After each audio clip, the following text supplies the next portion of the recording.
मैं नाराज़ नहीं हूँ। मैं नाराज़ नहीं हूँ, बस दिल खामोश हो गया है।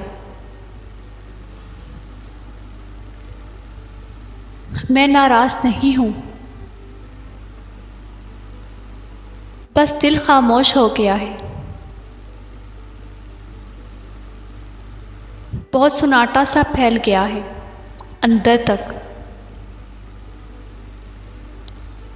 न गुस्सा करने का दिल है,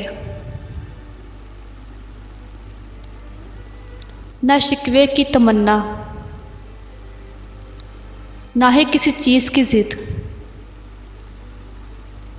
और ना ही कोई शिकायत।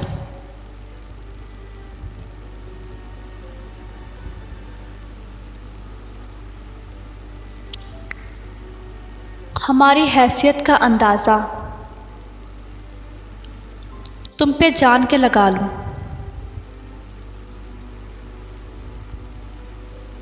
हमारी हैसियत का अंदाज़ा तुम पे जान के लगा लूं।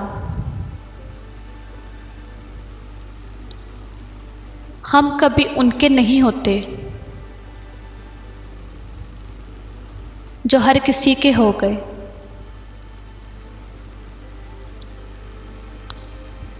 हम कभी उनके नहीं होते जो हर किसी के हो गए।